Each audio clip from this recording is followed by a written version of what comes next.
pessoal, você está no canal Professora Tereza Mendes Explica. Nesta aula nós vamos falar um pouquinho sobre embriologia. Mas antes de começar o conteúdo, não esqueça de se inscrever no nosso canal, ativar o sininho de notificação para não perder nenhuma novidade e, se possível, compartilhe os nossos conteúdos para que a gente possa continuar produzindo cada vez mais conteúdos. E se você tiver alguma dúvida, pode deixar nos comentários. Bom, embriologia, então, é o estudo dos embriões, do desenvolvimento embrionário. Então, por falar em desenvolvimento embrionário, vamos começar a falar sobre ele. Bom, desenvolvimento embrionário, então, nós temos aí algumas partes, algumas fases desse desenvolvimento. É como o embrião, ele vai se desenvolver. Então, nós temos aí a fecundação, segmentação, gastrulação e organogênese. Vamos falar um pouquinho sobre cada uma delas. Começando pela fecundação, que é a fusão entre os gametas masculino e feminino, entre o óvulo e o espermatozoide, para que ocorra então a formação do zigoto, tá? Lembrando que tem a formação do zigoto, esse zigoto ele vira um embrião e esse embrião crescendo ele vai virando então um feto. Temos aí também a segunda parte do desenvolvimento embrionário, que é a segmentação. A segmentação nada mais é do que a divisão celular para poder formar a blástula, que é um tipo de célula que vai crescer e gerar o embrião. Então, essa célula, depois que o zigoto é formado, essa célula vai passar por clivagens. Essas clivagens nada mais são do que essas divisões celulares, então ela vai se dividindo sempre em par, então 1 vira 2, o 2 vira 4 e assim sucessivamente até chegar a 32. Quando chegar a 32 ele forma uma estrutura chamada mórula e essa mórula ela vai se desenvolvendo até virar a blástula, que é constituída pelo blastocisto. Depois que ocorre então essa segmentação, vai ocorrer uma fase chamada gastrulação. Essa gastrulação nada mais é do que a formação dos folhetos embrionários. A gente vai falar um pouquinho, daqui a pouquinho, sobre esses folhetos embrionários. Então, esses folhetos, a blástula que a gente falou aí na parte da clivagem, né, da segmentação, ela vai continuar se dividindo, né, e formando, então, vai continuar crescendo, vai continuar se desenvolvendo e vai formar, então, uma estrutura chamada gástrula. Essa estrutura chamada gástrula é o que vai gerar lá na frente, né, os folhetos embrionários, que vai gerar os órgãos desse embrião. Então, por falar em órgão, a gente passa para a última fase do desenvolvimento embrionário, que é a organogênese. É ela que vai demorar aí todo o tempo da gestação, né? No caso do ser humano, a primeira semana e a segunda a gente tem aí a formação do zigoto, então vai ocorrendo aquelas fases que eu falei para vocês, né? Então vai ocorrendo aí as clivagens na segmentação e a gastrulação.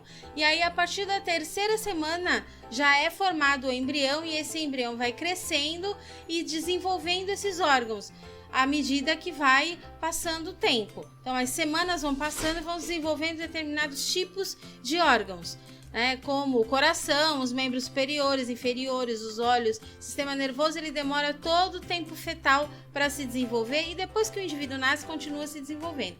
Então, a organogênese nada mais é do que a formação dos principais órgãos e, com esses órgãos, os sistemas.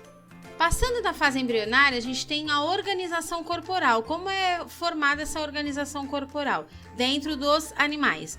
Então, nós temos aí a formação dos folhetos embrionários, da cavidade corporal, o destino daquele blastóporo que a gente falou lá atrás, da blástula, e a simetria. Então, voltando aqui, vou falar um pouquinho sobre os folhetos embrionários.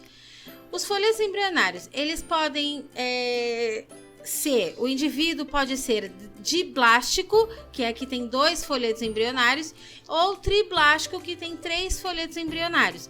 Então, aquele que tem 2 folhetos tem o ectoderme e a endoderme, e aquele que tem 3 tem o ectoderme, a endoderme e também a mesoderme. Lembrando que é assim, A ectoderme é aquela parte de fora do indivíduo. Então, aquilo que vai gerar, por exemplo, os anexos epidérmicos, ou seja, a parte da pele, sistema nervoso e as cavidades corporais.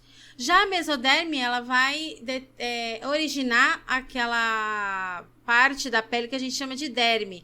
Então, seriam aí associados aos ossos, músculos e os sistemas cardiovascular, circulatório, né? E reprodutor. Já a endoderme, que é a parte interna, então aí seriam os órgãos mais internos, como o sistema digestivo e respiratório, por exemplo.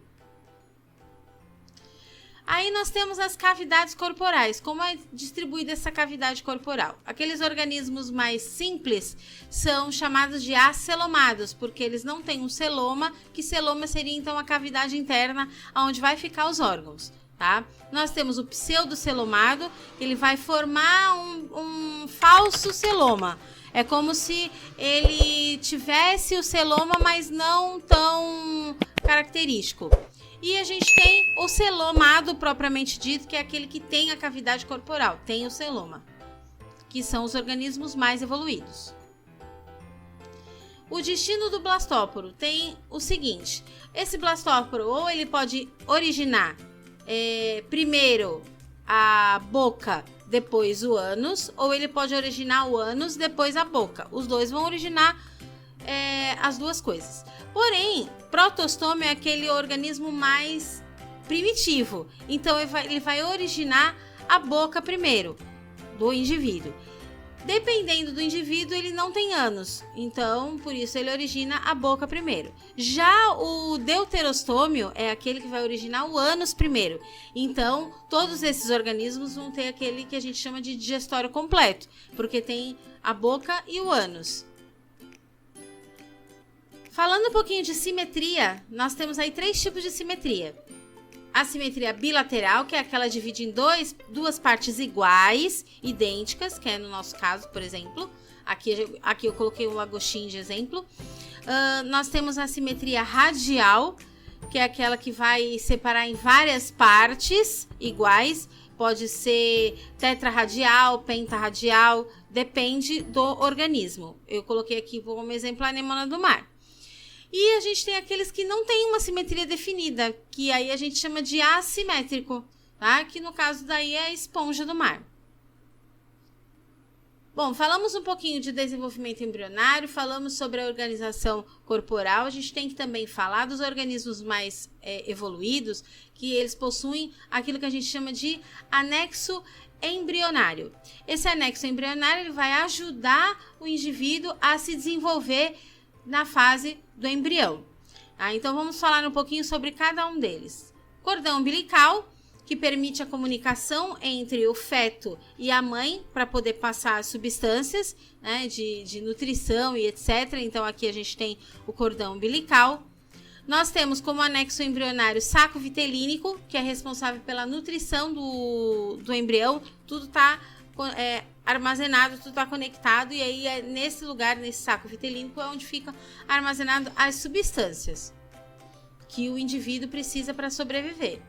Nós temos aí o chamado de córium, que é essa parte laranja aqui, que ajuda a formar a placenta e também é responsável pelas trocas gasosas, junto com outro tipo de anexo, né?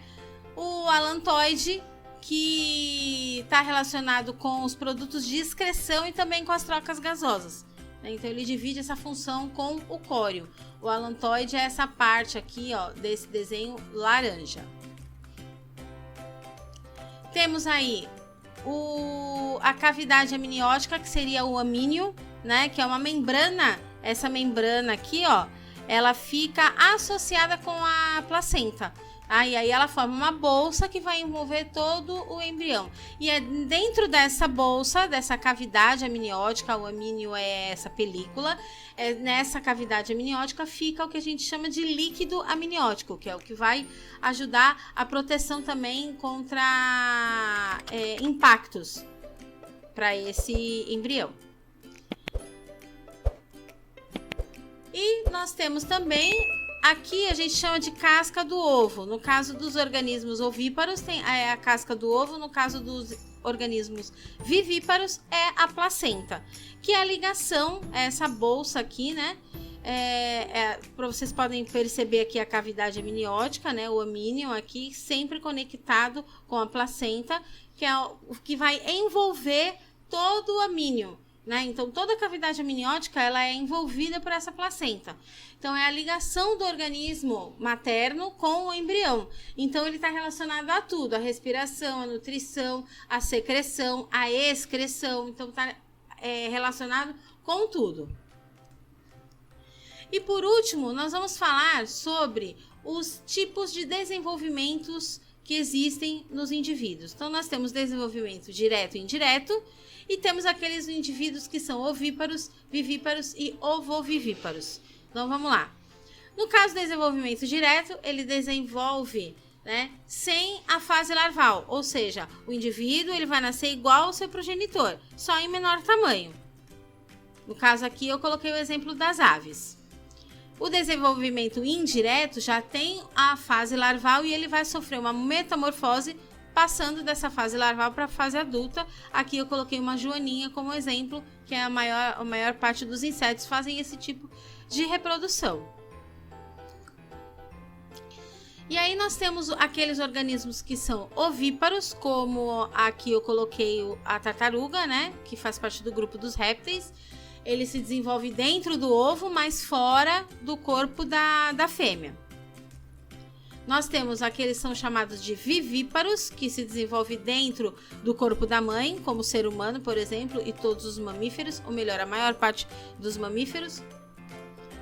E os ovovivíparos, que se desenvolve dentro do ovo, porém dentro do corpo da fêmea, tá? No caso aqui eu coloquei como exemplo o tubarão.